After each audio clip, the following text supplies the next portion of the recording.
Good day, ladies and gentlemen, and thank you for standing by.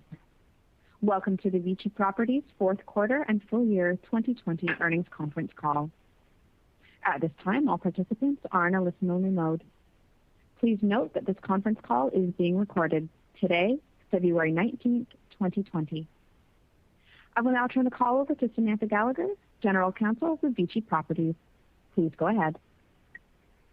Thank you, operator, and good morning. Everyone should have access to the company's fourth quarter 2020 earnings release and supplemental information. The release and supplemental information can be found in the investor section of the Vici Properties website at www.viciproperties.com.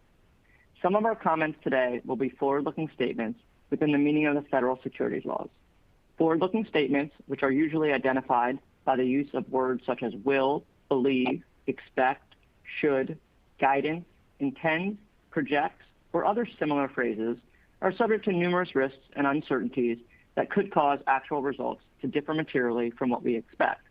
Therefore, you should exercise caution in interpreting and relying on them. I refer you to the company's SEC filings for a more detailed discussion of the risks that could impact future operating results and financial condition.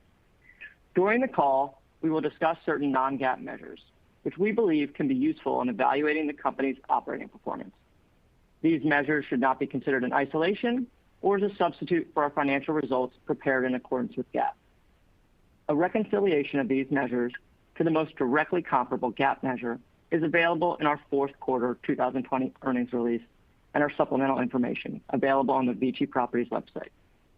Hosting the call today, we have Ed Pitoniak, Chief Executive Officer, John Payne, President and Chief Operating Officer, David Kieske, Chief Financial Officer, Gabe Wasserman, Chief Accounting Officer, and Danny Valoy, Vice President of Finance.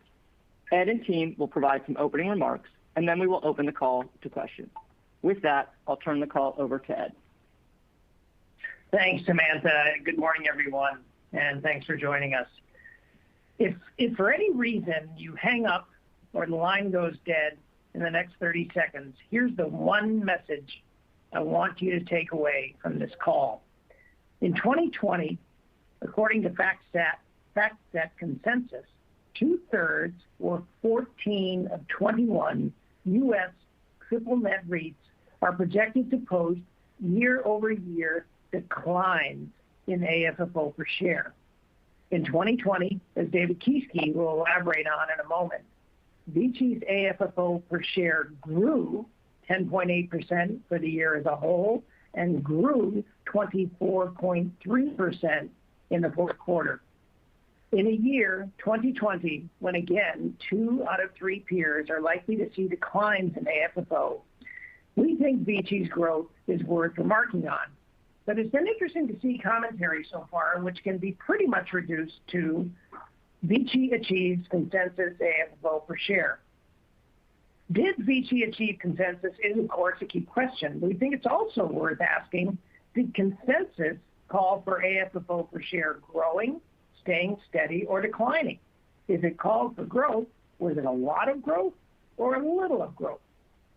Once all American triple net REITs report their 2020 results, we'll know with finality where Vici's AFFO per share growth stands on a relative basis. We already know where it stands on an absolute basis, and it is growth we're very proud of, especially coming out of a year so tough and so thoroughly dominated by the COVID-19 crisis. As I said in our Q3 2020 earnings call, what the COVID-19 crisis has taught us across the U.S. REIT management spectrum is that the strength of a REIT's business model is the aggregated strength of a REIT's tenants' business model. And for gaming REITs generally, and Vici specifically, the COVID-19 crisis has demonstrated that our gaming tenants have built business models of great strength and durability, and the strength and durability of their business models is derived from the strength and durability of their relationship with their customers, the end users of our real estate. This strength of the gaming operator, gaming customer relationship is a key lesson I take from 2020. This strength of relationship and the mission criticality of our real estate to that relationship is the key reason we, Vici, collected 100% of our rent in 2020, on time and 100% in cash. It's a key reason we were able to announce what we believe is one of the larger 2020 dividend increases among large cap American REITs. It's a reason we were able to go back on offense as early as June with our Caesars Forum financing, and later in the summer, our first non-gaming financing with Chelsea Piers. Finally, it's the driving force behind our AFFO growth in 2020 and our AFFO growth trajectory coming into 2021. But there's a second lesson I take from 2020, and it's a lesson the clarity and power of which truly burst through in the second half of 2020, and that is the emerging power of sports betting within the American gaming ecosystem. As gaming real estate owners, we aren't as focused on the TAM of sports betting revenue, though of course we hope our tenants realize as much revenue and profit as they can from this new channel of business, whether online or in property. As real estate owners of assets that we will own and our tenants will occupy for decades to come, we believe sports betting will have the greatest long-term impact and create the greatest long-term value by greatly expanding the audience for American gaming.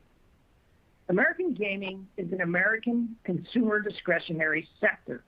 Every American consumer discretionary sector competes for the attention, time, and spending of the American consumer. If a given sector can achieve competitive advantage in gaining and sustaining the attention of a potential new customer or consumer, that sector will likely generate outsized growth and value in the years to come. For American gaming, as an American consumer discretionary sector, we strongly believe sports betting represents a new competitive advantage. What we believe sports betting does most powerfully is insert American gaming more broadly and deeply into the American conversation. Think about it. What are the two great mainstays of getting an American conversation going? Number one, weather. Number two, sports. We'll see if the day ever comes when casinos offer betting on weather. But the day is now here when sports betting is getting powerfully woven into the all-consuming American conversation about sports.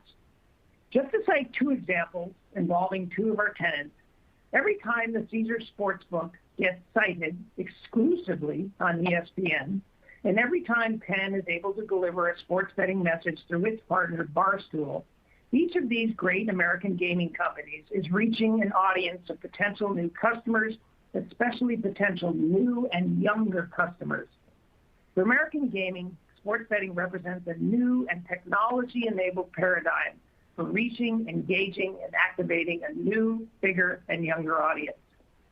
This technology-enabled paradigm is a new tailwind behind American gaming, and if you look at REIT asset class performance over the last few years, the winning asset classes in terms of superior total return have tended to be asset classes with technology-enabled tailwinds.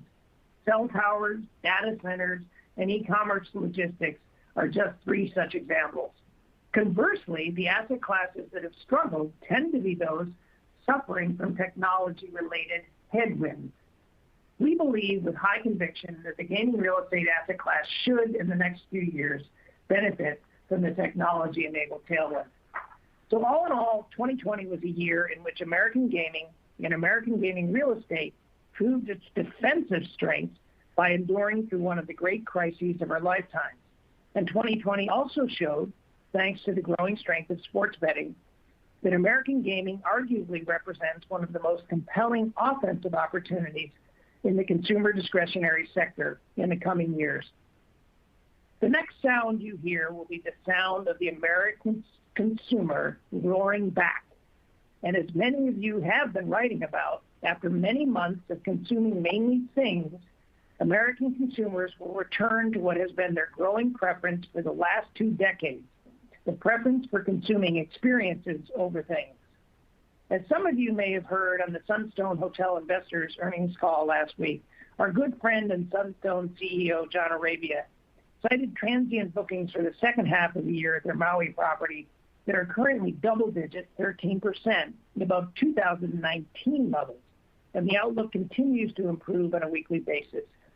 We believe this is one of the many anecdotes around pent-up leisure demand that will benefit the consumer discretionary sector at large as the economy continues to reopen. I'll now turn the call over to our President and COO, John Payne, who will talk about what we have done and moreover what we are doing to capitalize on the roaring comeback of the American consumer. John? Thanks, Ed, and good morning to everyone. 2020 was another busy year for Vici as our hard work continues to pay off. In 2020, our team completed nearly $4.6 billion of transaction activity, growing our annualized revenue by approximately $360 million, or 37%. Throughout the year, we worked closely with each of our tenants as the pandemic unfolded to provide short-term solutions on an as-needed basis. As Ed stated, our cash rent collection track record of 100% to date is a testament to the quality and strength of our business model and our collaborative approach with our tenants. As you are undoubtedly aware, the recovery of the gaming industry has demonstrated that, despite the many challenges over the past year, the consumer has not found a replacement for the bricks and mortar casino experience. Our portfolio of industry-leading assets in regional markets continues to demonstrate margin expansion and, in some cases, profitability above 2019 levels. While our Las Vegas properties, led by Tom Reeg, Brent Yunker, Anthony Carano, and the entire team at Caesars Entertainment, continue to outperform peers on the Strip. As we start 2021, we have the experience and credibility to explore opportunities both within and beyond gaming, and we're very encouraged by the volume and quality of potential transactions we see ahead. It is important to remember that for Vici, underwriting and investing in different sectors is not an either or. We continue to develop relations with gaming operators, we look for ways to support existing tenants' growth, and we continue to spend time studying and meeting with operators in sectors beyond gaming in order to be prepared to transact when the right opportunities come together. Our gaming investments will likely continue to dwarf our non-gaming investments due to the sheer financial magnitude generated by gaming assets. However, we believe that growing our portfolio accretively through sector and geographic diversification while maintaining prudent risk levels will yield the superior returns our shareholders deserve. We believe Vici is in great position to continue our industry-leading growth and will abide by the same principles that have driven our success to date. We work hard with integrity to be the real estate partner of choice. We do fair deals, and we collaborate with our partners to create value for all parties. Now I'll turn the call over to David, who will discuss our financial results and our guidance. Thanks, John. Good morning, everybody. Thanks for joining us today. I want to start with our balance sheet. And since emergence, we have maintained a relentless focus on ensuring that we have a capital structure designed to weather all cycles and provide the safety and protection our equity and credit partners deserve. 2020 put forth, and Vici was able to navigate some very heavy weather as we continued to transform our balance sheet, all while maintaining ample liquidity and never drawing on our revolver. Just to summarize, in June 2020, we raised $662 million of equity through a 29.9 million share forward sale agreement. We still have 26.9 million shares outstanding, representing approximately $547.9 million in remaining net proceeds as of year end. In February 2020, we raised $200 million of net proceeds through our ATM program. And as we've discussed with many of you, we're on a mission of achieving an investment grade rating, and during 2020, we continued down this path.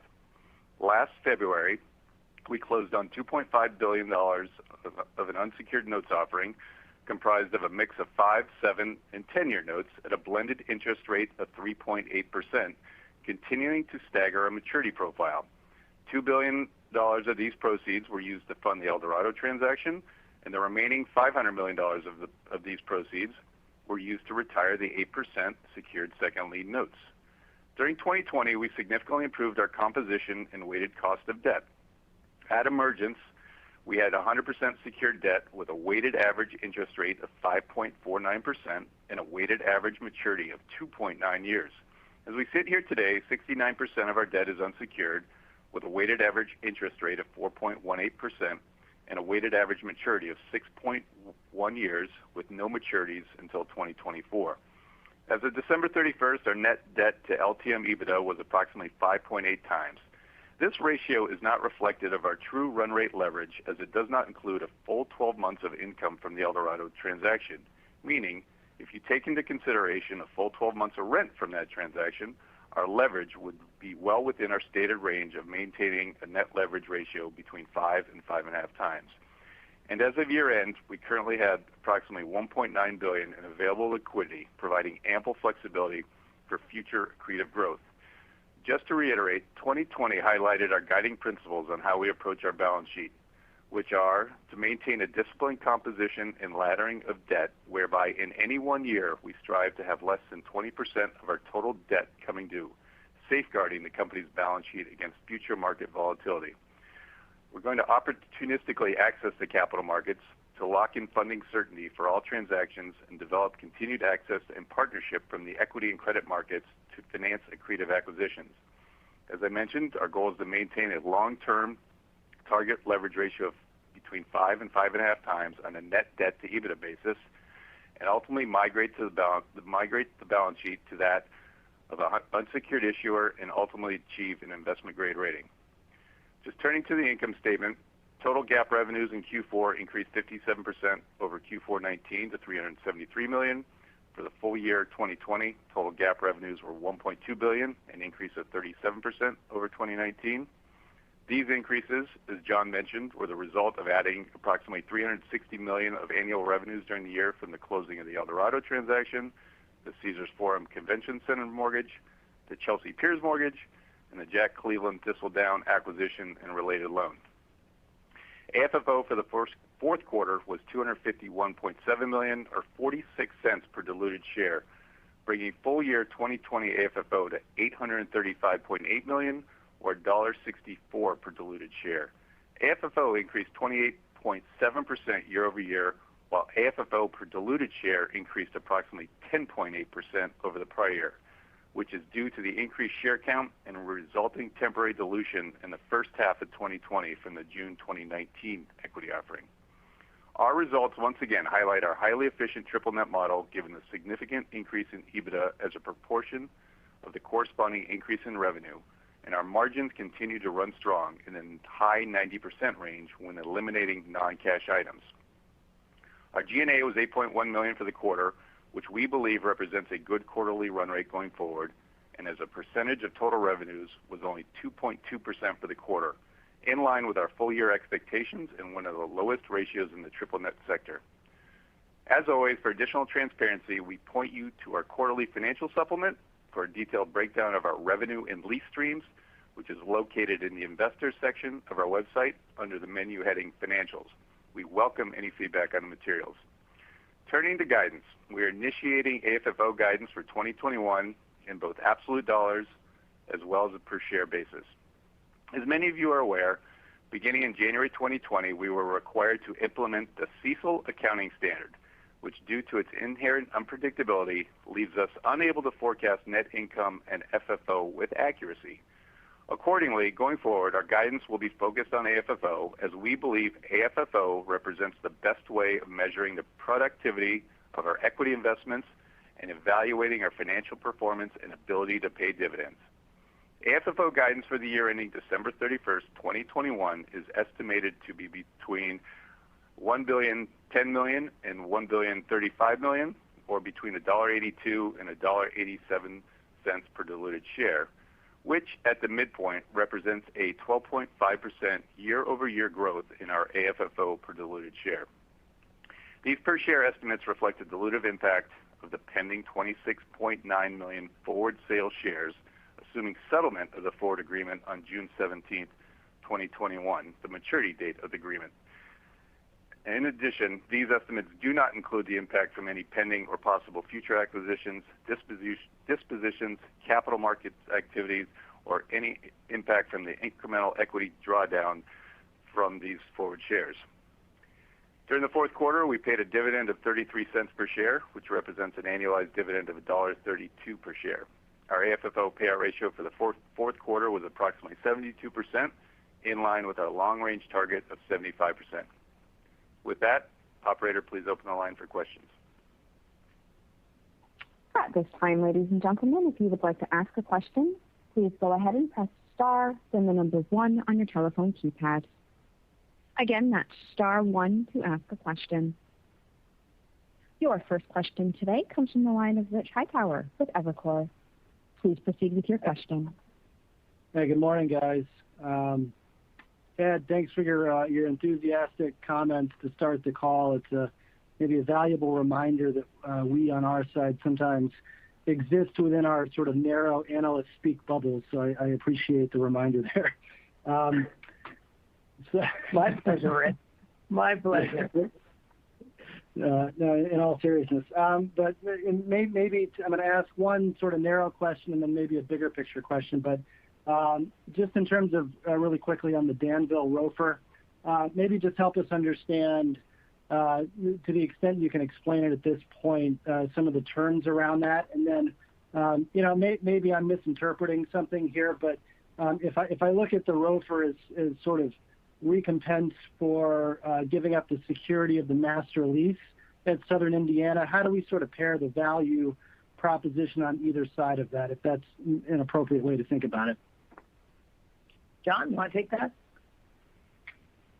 Rich, I'm not sure that's the exact way I'd think about it. I think that a ROFR just as an opportunity, obviously, as the operators need to decide at some point if they ever want to monetize their real estate. We sure would like to have own real estate in a new market, which we think is going to do quite well. We're very excited about the new tenant that we're going to have in Southern Indiana. I've known the Eastern Band of Cherokee Indians for almost 20 years now from my old job when I worked at Caesars, and we're excited to help them expand their portfolio for the first time outside of tribal land. So, again, as you've seen with other deals, Rich, when we negotiate them, we do try to add to our embedded growth pipeline, and that's how this came about in Danville. And we'll just have to see if the operator ultimately wants to sell the real estate.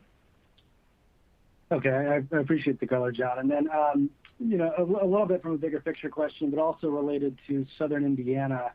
I know that the original press release stated 2.2 times coverage in the first year post-closing, so that puts us somewhere into sort of the mid to late 2022 by the end of that sort of measurement period. But, take us into sort of the underwriting and how you gain comfort with what stabilized cash flows on this or really any other investment are going to be over the next year or two. And how does the tenant and the landlord gain comfort in those, in that sort of ramp up, maybe as compared to 2019 or however we should think about it. Thanks. Yeah, Rich, I'll go at this first, and my colleagues can jump in. First, it starts with the relationship of understanding who your partner is, and as I just mentioned, I've been fortunate to have a relationship with the tribe and watch them grow their incredible business in North Carolina to record levels, as well as the regional business, Rich, as you know, has rebounded tremendously when there weren't many restrictions on the business. So the pandemic started in March and April, the casino shut down. But as they reopened in places like Southern Indiana, we've seen them open with the consumer returning to the business, as well as a margin or an operating model that's much more efficient than ever before. And I give great credit to our operators to do that. And so as we went into this deal, we put all of those together. We talked to the tenant. We understand how they're going to operate business, and we developed the plan from there. But critical part is understanding how this business is going to rebound as the consumer comes back to it. And we're very, again, I'll repeat, we're very excited to have them as our sixth tenant and running the Southern Indiana property. Okay, great. Thank you. Your next question comes from the line of Anthony Paolone with JPM Securities. Please proceed with your question. Thanks, and good morning. Ed and John, you guys both talked about the importance of partnering with your tenants to drive growth. As you're thinking about non-gaming assets, is that equally important as you try to go down that path, or do you think you may just have to bid on assets and other product types and try to get it going that way? Yeah, Tony, the way we are approaching non-gaming is that we really want to pioneer into categories where REITs may not necessarily have been heavily trafficking and bidding and buying. We really have no competitive advantage in heavily marketed, heavily bid categories. And so what we're working hard to do, as we did in the case of Chelsea Piers, is identify either categories or subcategories where we believe there are operators who have uniquely powerful and enduring relationships with their customers and are producing economics that can support, more than richly support, an OpCo-PropCo structure. It obviously takes a bit more time, but we're very excited about what we are learning and who we are meeting and who we're getting to know and the opportunities that they represent. And I think, Tony, as we talked about with you around the whole technology tailwind theme, there are also cultural tailwinds out there. And we think there are certain experiential sectors, especially at the higher end, they're going to have tremendous cultural and demographic tailwinds behind them for the next 10 to 20 years. And that's where we see our opportunities. It's really not in the commodity categories of triple net. Okay, great. And then for David, on the balance sheet, I mean, given what unfolded in 2020 and the performance of the portfolio, any sense as to just how much more attainable IG might be in the near term? Yeah, Tony, it's something that we've discussed at depth with the rating agencies. We met with the agency several times during 2020, both in our regular checkup, but also as the pandemic was unfolding. And for us, it's really around the term loan. The term loan is secured by all but one of our assets, and so we do not have a typical unencumbered, asset pool like most traditional REITs do. So we need to refinance out of that secured term loan into the unsecured debt markets. And as we move into 2021 and into 2022, we will sequence that refinancing of that term loan essentially into 2023, part and parcel with what may come in the acquisition, in the pipeline, what sort of funding we may need for additional acquisitions. So it's there's a clear path. GLPI has paved it and has proven that it's achievable. Tenant concentration in of it itself is not a gating factor, but just simply for Vici's cap stack and that term loan, again, securing all of our assets or secured by all of our assets is the gating item. Okay. And then just one last follow-up on the other side of things, just again, given the performance of the space through the pandemic, do you think that changes the discussion around yields on investments as we look ahead? It should. If this category behaves the way certainly so many other categories have, Tony, that have undergone an institutionalization process, yes. Yeah, the prices should go higher. Our mission, we would work hard at every single day at Vici, is to make sure our cost of capital improves at a rate equal to or in excess of the velocity of cap rate compression.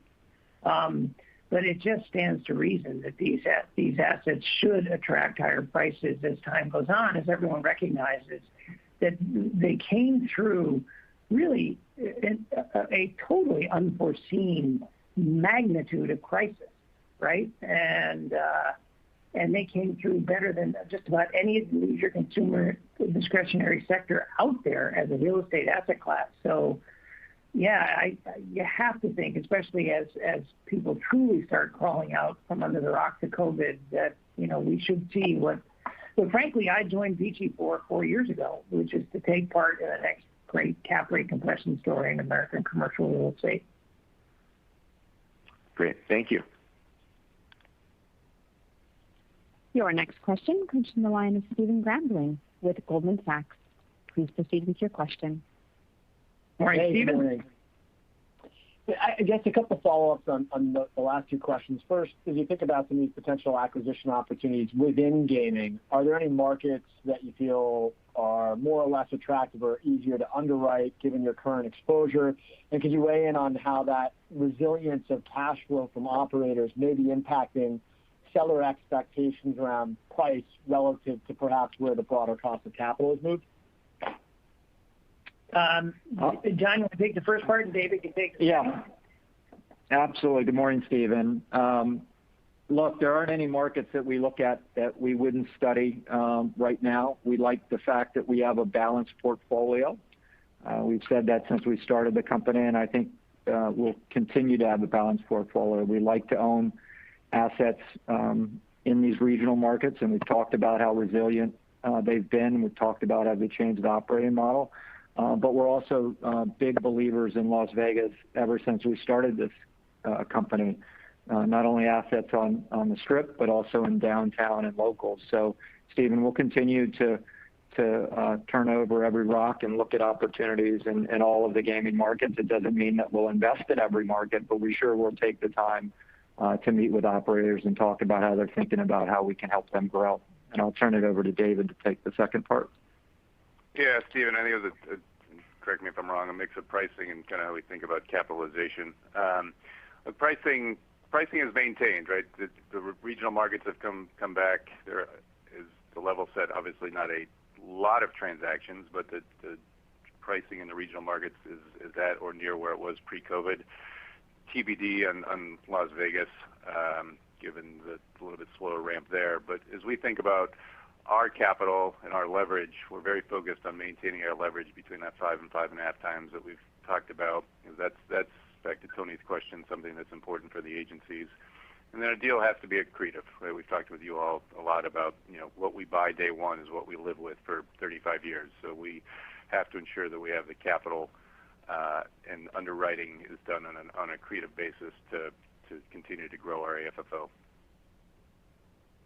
That's helpful. And then a follow-up on the comment around non-gaming, kind of non-heavily bid market opportunities. Should we interpret that any cap rates that you'd be pursuing in those markets could be equal or higher to those that you were pursuing in gaming?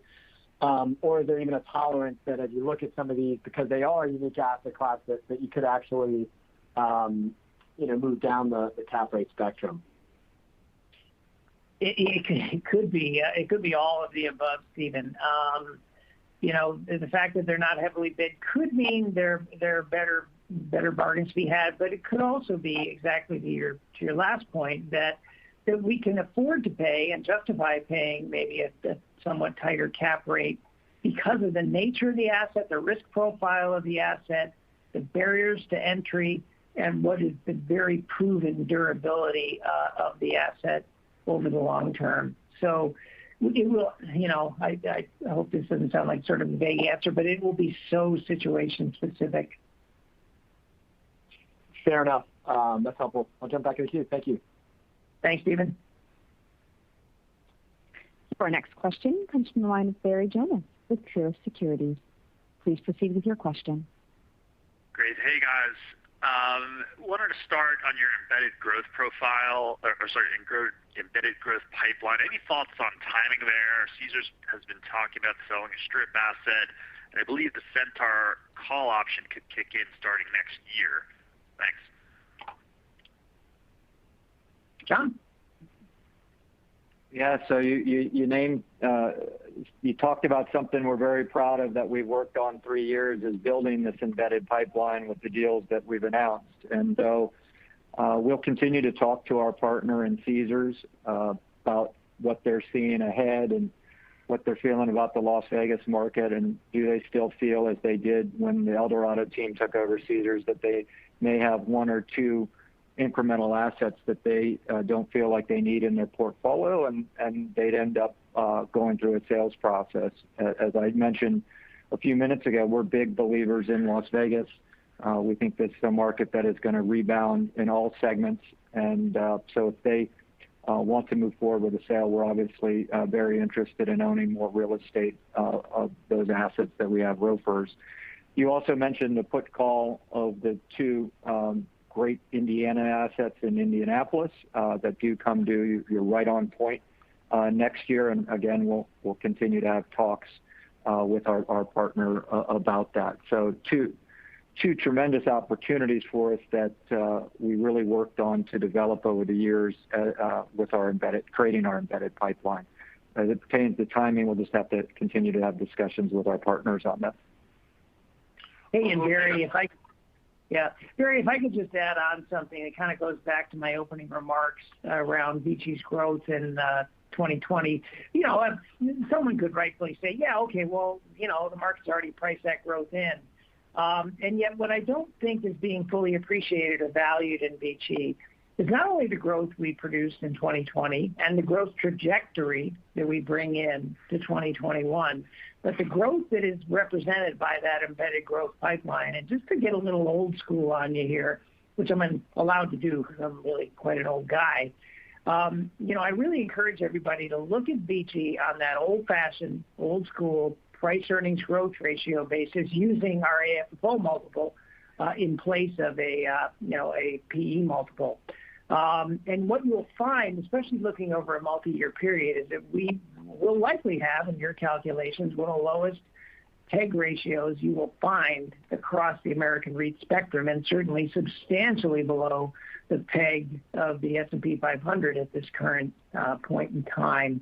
And again, I encourage a multi-year view because a lot of REITs are going to grow in 2021 because they shrank in 2020. And what you're getting with Vici is a multi-year growth profile that goes into the future in just the way you described, Barry, thanks to the fact that in 2022, even if we couldn't get anything else done, we've got Centaur and the opportunity to call. Yep. And then just one follow-up, recognizing it's been done so far in concert with your tenant, but do you foresee any more dispositions or prunings in the portfolio? John? Barry, we'll have to continue to study that, but not specifically at this time. But we'll have to continue to understand would there be an opportunity. Great. Thanks so much, guys. Your next question comes from the line of Smedes Rose with Citi. Please proceed with your question. Hi, thank you. I wanted to ask you added a second Native American tenant, and I was wondering, do you think this will be a trend to see more Native Americans moving away from tribal gaming and into commercial gaming? And is this, do you think you have maybe an advantage with two tenants in that wheelhouse already, or maybe just sort of touch on that a little bit?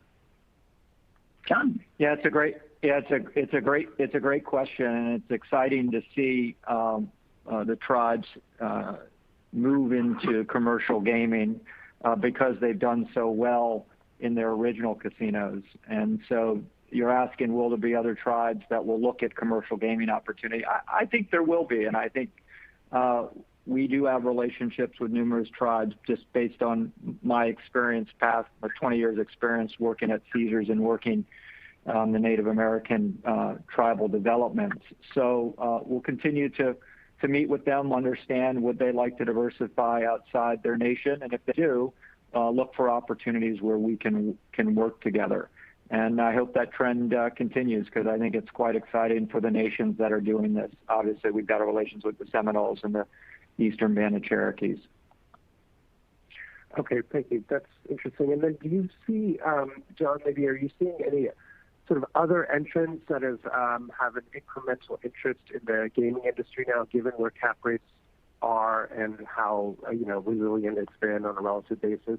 I know there's sort of regulatory hurdles, but would you expect to see more sort of players coming into the space?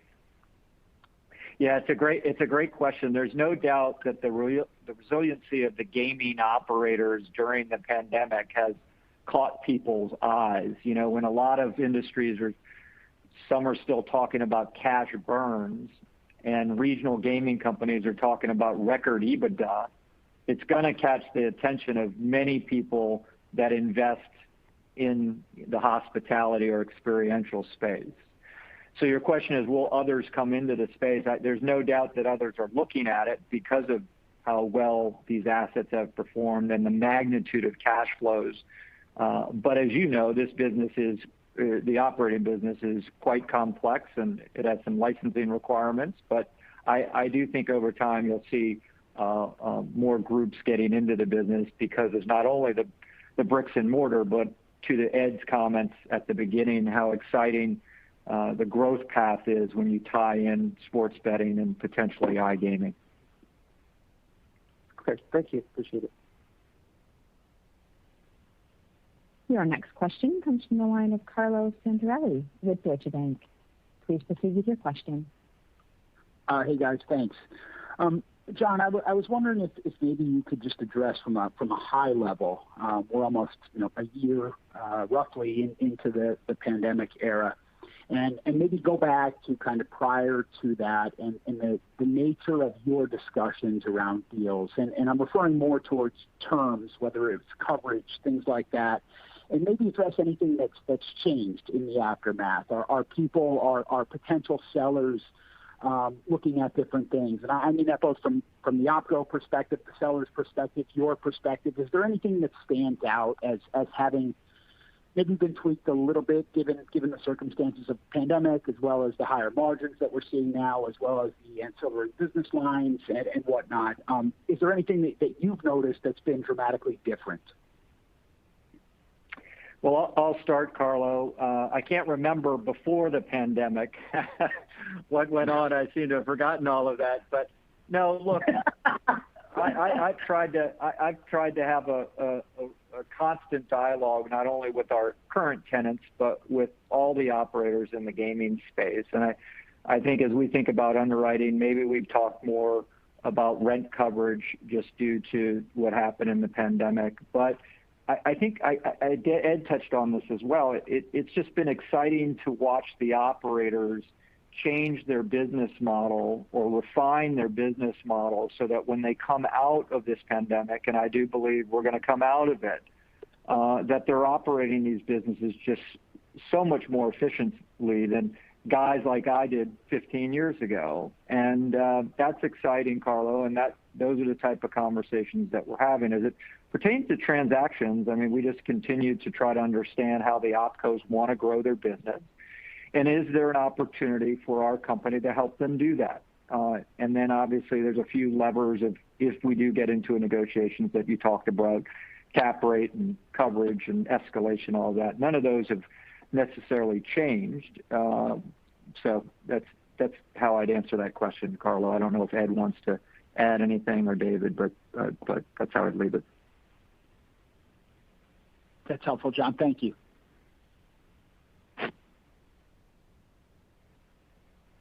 Your next question comes from the line of Todd Stender with Wells Fargo Securities. Please proceed with your question. Hi, thanks. Do I have it right? The Caesars Southern Indiana is not on tribal land. Is that the case? Correct. Okay. Now, does Eastern Band of Cherokee Indians, do they benefit from lower regulations, lower taxes? How do you actually underwrite that one? It seems pretty unique. If you're asking about when they're the commercial operator of Southern Indiana, they'll follow the same rules a commercial operator, whether it's Caesars or Penn or any of them. The same rules will apply to them because the facility is not on tribal land. I understand. Okay, so as a tribal operator, you don't get all those benefits if you're off of tribal land. Yeah, very similar to the Seminoles and their Hard Rock brand. I think you've probably followed that they have numerous casinos around the United States that they operate. Understood. Okay. Thank you, John. And did you share any information on the land and plans around the Danville, Virginia Casino Resort? Can you repeat? Did we share the what? The proposed plans. There's the right of first refusal around the Danville property. Are there any? Yeah, that's a development project that is just getting started. So there's information about Caesars and they won the license and their development plan there, but it's just getting started. Understood. Thank you. Thank you, Todd. Your next question comes from the line of Daniel Adam with Loop Capital Markets. Please proceed with your question. Hey, good morning, everyone. Thanks for taking my questions. Our pleasure. So you ended the quarter with $1.9 billion in total liquidity, including over $326 million in cash and $547 million that you have coming in from the forward share sale. You're in an envious position from a balance sheet perspective, obviously, but you're also arguably overcapitalized right now. I guess, given your balance sheet strength, how do you intend to deploy excess cash, and are there any near-term deals, maybe in the next 1 to 2 quarters, that are currently in the pipeline? Yeah, I'll start there, Dan. I mean, John can talk about the M&A landscape and outlook, but we have always, historically, I should say, it's kind of silly to use the word always when the company is only about 3 years from its IPO as we are. But from the beginning, we have always tended to over-equitize the balance sheet in the interest of having firepower when opportunity strikes. And there may have been at times, some near-term dilution taken on, but that was near-term dilution endured for the sake of having the firepower to create long-term accretion through our ability to move very quickly when opportunity presents itself. We certainly do not intend to shortchange our shareholders by keeping excess capital on the balance sheet for prolonged periods of time. But we're pretty confident we're going to be able to put that capital to work. Okay, great. I don't know. I guess, John, nothing to follow up on? No, I think Ed talked about it. Okay. I mean, I'm spending my time. It's nice to be able to talk to the operators where they're not focused on how to reopen and how to be safe, and they've done all that. Right now they can begin to talk about how do we grow and where do we want to go, and how's sports betting helping attract new customers and those things. And so it's nice to begin to have the growth conversations again. Okay, great. And then, oh, sorry, go ahead. Yeah, Dan, I was just going to add that I think one of the emerging dynamics that is powerful and positive is the growing recognition of the value of network effect in American gaming. Harrah's and then Caesars obviously were the pioneers of true network effect in American gaming and would still widely be considered to be the leaders through the power of Caesars Rewards. But I think increasingly operators are recognizing, in part because of sports betting, that there is genuine value in creating network effect and having stores in as many jurisdictions as you can. And that we think is going to be a powerful force, especially once COVID clears away, in continuing to drive M&A. And with a lot of the M&A driven not so much by the seller's need to get out as the buyer's intense desire to get in. And there are markets in which buyer demand can create incremental supply. That makes sense. I think you're alluding to market access, right? Yes. If I'm not mistaken. Yep. Okay. Well, market access, but also, and through market access being more valuable unto yourself and more valuable to your partners. Whether it be a Barstool, a William Hill, FanDuel, DraftKings, whoever your partner may be. Great. And then just turning to the non-gaming side. So last quarter, you alluded to the potential for follow-on transactions with Chelsea Piers.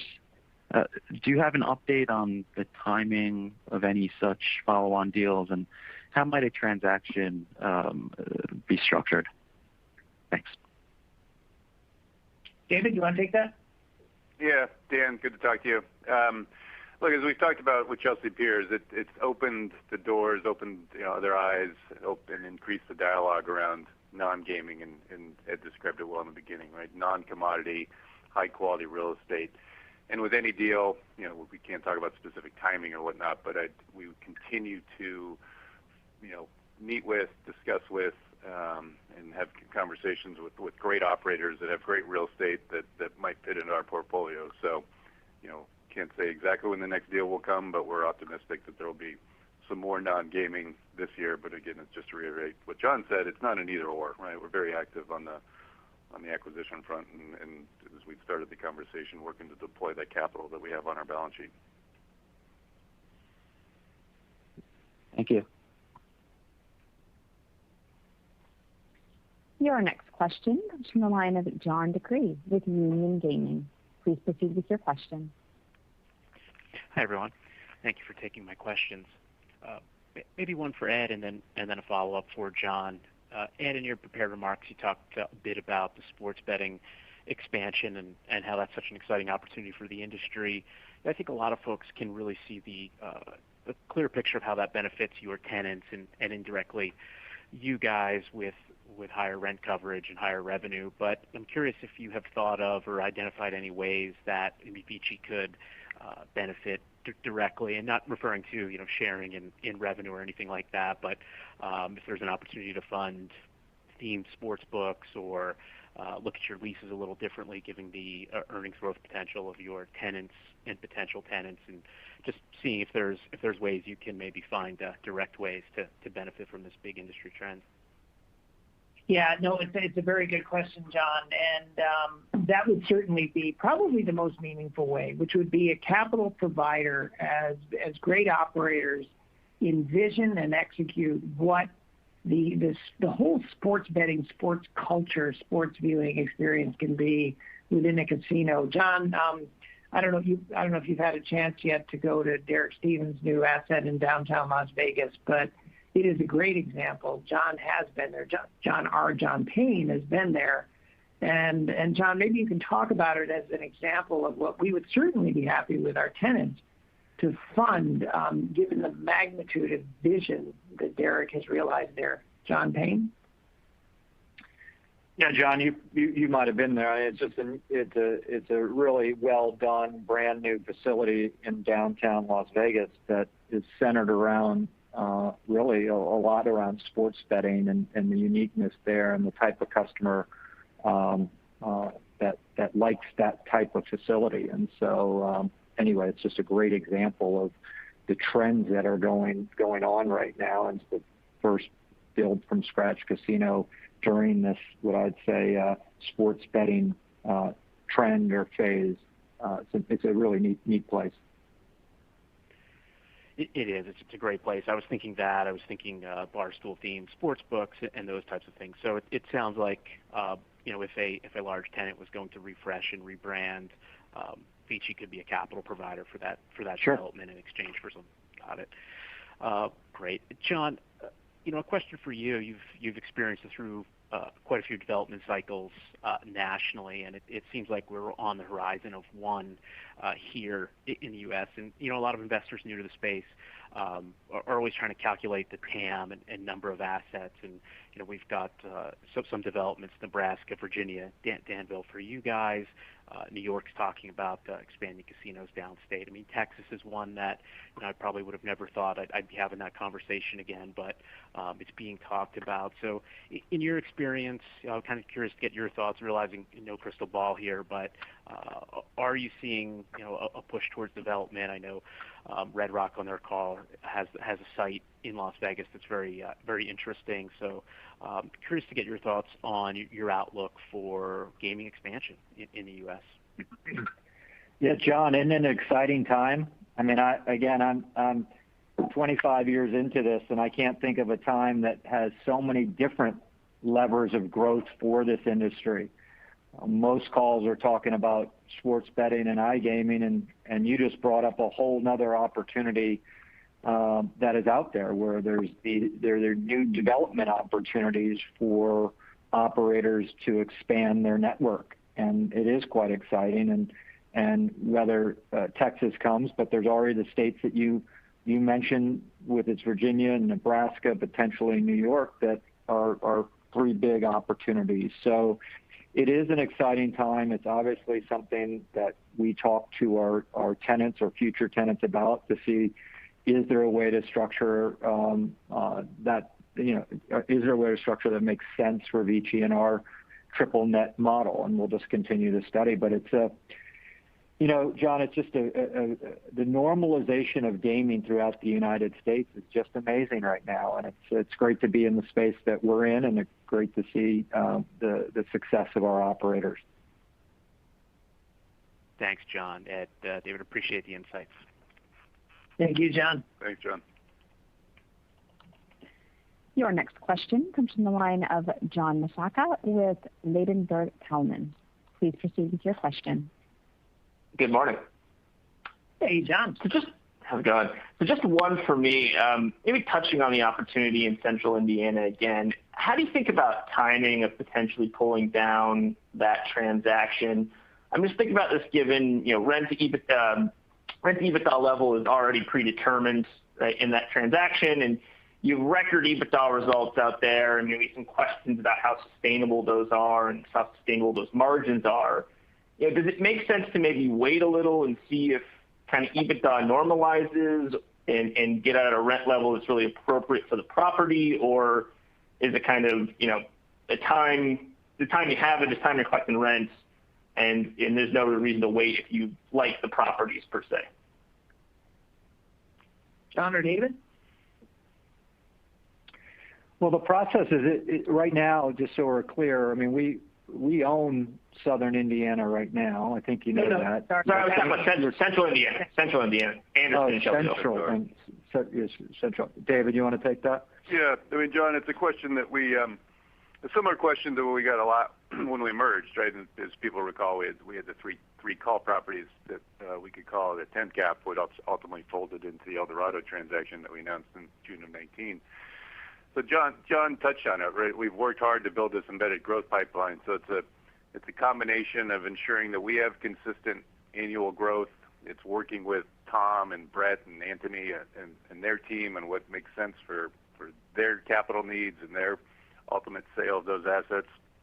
And then you're right, the performance of the assets will be kind of a third factor and a third lever. But those that put call runs from January 1st, 2022 to December 31st, 2024. So, at some point between the period of time, we're going to be thrilled to own those at a great cap rate, which should be highly accretive. But there's a myriad of factors that go into it, and we're excited to have that embedded growth.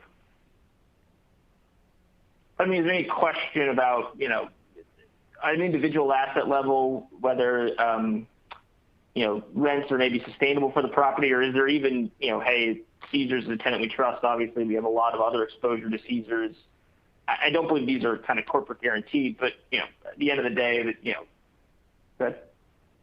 Yeah, no, John, it's a good question. And one of the things we did get with the Eldorado transaction is that those would fold into the master lease, right? If you recall, we had a ROFR on those originally, and we converted that to a put call, and those will fold into the master lease. So they will benefit from the corporate guarantee, and the asset level coverage is something that we'll take into consideration, but knowing that they fold into the benefit of the master leases gives Vici enhanced protection, and ultimately part of the reason Tom and team were willing to set up the put call is Tom's vision of bringing back and goal of achieving an investment grade rating on their side, right? This provides significant liquidity to pay down debt or continue their growth profile and improve the credit of our tenant, which will accrue through to Vici with enhanced rent protections.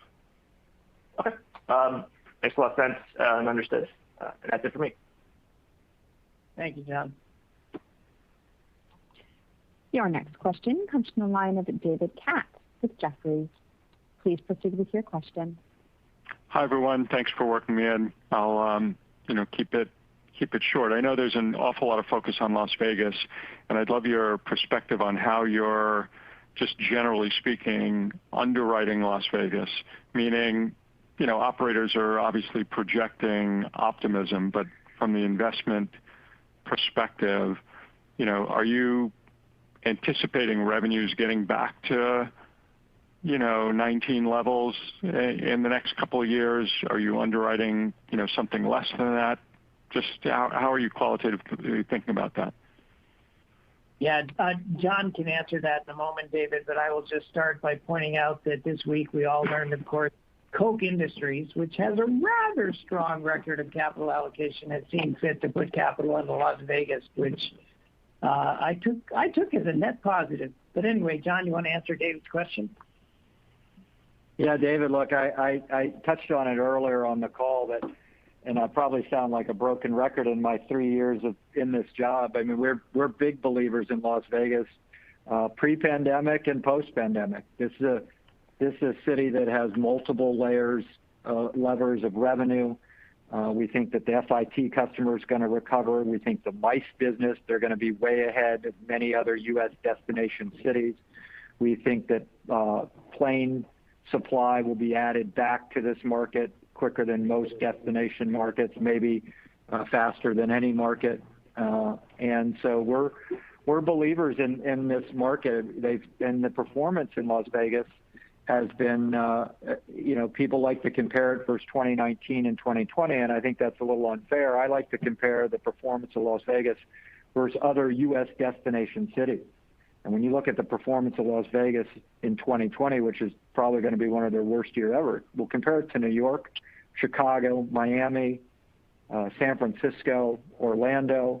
I mean, this is a city that's very resilient, and the teams there are working very hard. The other thing, David, I'll say, is that we've seen this margin expansion in the regional markets because revenues have come back close to 19 levels. When Las Vegas sees revenues come back to that type of level, I think you're going to see similar margin expansion at many of these operators because they've worked very hard to change the operating model. And so we'll have to see that because revenues are going to come back. So anyway, that's just a long way of saying we're believers in the market, the Strip, and we talked about Circa and downtown and how downtown's changing. And then the results out of the local market of, what I've seen from Red Rock's results and Boyd's results that you have, those business seem strong. So anyway, we like the market and we'll continue to see if there's opportunities for us. Agreed. Thanks very much. Thank you, David. Your next question comes from the line of Peter Hermann with Baird. Please proceed with your question. Hey guys, thanks for taking the question. Can you walk us through the base case scenario for the upcoming Greektown variable rent adjustment and as well give some color on the Margaritaville rent adjustment too? Thanks. David or Danny? Yep, I can take that. Hey guys. So Margaritaville, and just to put the 10 leases in perspective, right? There's a variable rent component, which is a small percentage of the overall rent that we get on an annual basis. For Margaritaville, it's $3 million of the $23.5 million of annual rent.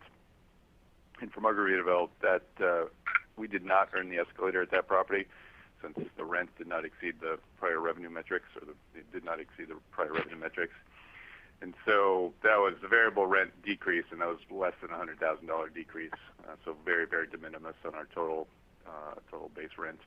And then for Greektown, that's coming up in June. And again, the variable component is $6.4 million out of the $55.6 million of total rent we collect. And that $6.4 million of variable rent is only 50 basis points of our total revenue. So a small component of our total rent base again. And we'll have to see how that plays out, given that's coming up in June. Got it. Thank you. Your next question comes from the line of Jay Kornreich. Please proceed with your question. Hey, thanks, guys. One of your peers this morning said they are recently seeing increased non-gaming opportunities come up, and I'm wondering if this is true for you as well. And if so, what's the reason for the recent pickup? Yeah, it's an interesting way to phrase it. I mean, what we've been doing is going and looking for, as I described earlier, Jay, off-market categories where REITs have typically not gone. So we are much more oriented to going and finding what we most want to invest in as opposed to letting the market present opportunities to us, because the market tends to present opportunities to a would-be bidder that are by definition more mainstream and commoditized. Okay. Just wanted to fit one in there. So thanks for that. Thank you. And again, to ask a question, that is star then one. Your next question comes from the line of Spencer Allaway with Green Street. Please proceed with your question. Thank you. Could you guys just share your thoughts on the potential upside from New York expanding legislation around online sports betting? And then are there any other states that should be top of mind in terms of evolving regulation or legislation currently? Yeah. Well, Spencer, good to hear from you. We actually don't have any assets within New York State right now. But what I would say about New York State is what I would say generally in terms of how we're viewing sports betting, which is really as a key means of market or audience expansion. There will be a lot of, once New York figures out what it wants to do in sports betting and the culture around it will enable it to truly widen its audience in the way so many other states and operators are doing. So we don't have any highly informed thoughts around New York, but very excited about what this means for gaming nationwide. Okay. And just one more. I believe we discussed this, sometime last year, but any more thought given to structuring variable rent based more on EBITDA or income versus revenue currently? Well, by REIT law or legislation, Spencer, rent variation has to be based on revenue. REITs are not allowed profit participation. So for that reason, we would expect to see all kinds of variable rent mechanisms continue to be revenue based. I think that's the right way to put it, Dave. Yep, that's right. Exactly. Okay. Thank you, guys. Thanks. Thanks, Spencer. And there are no further questions in queue at this time. I turn the call back to the presenters for closing remarks. Thank you, Amy. In closing, we thank you for your engagement with us this morning. As you can tell, we are very excited about our present situation, our near-term opportunities, and our long-term prospects. We've been saying since we started in 2017 that gaming real estate represents the next great institutionalization story in American commercial real estate. Our conviction behind that thesis has only grown stronger and we believe can be fully realized as we collectively witness the roaring back of the American consumer. Thanks again, everyone. Bye for now. And this concludes today's conference call. Thank you for your participation. You may now disconnect.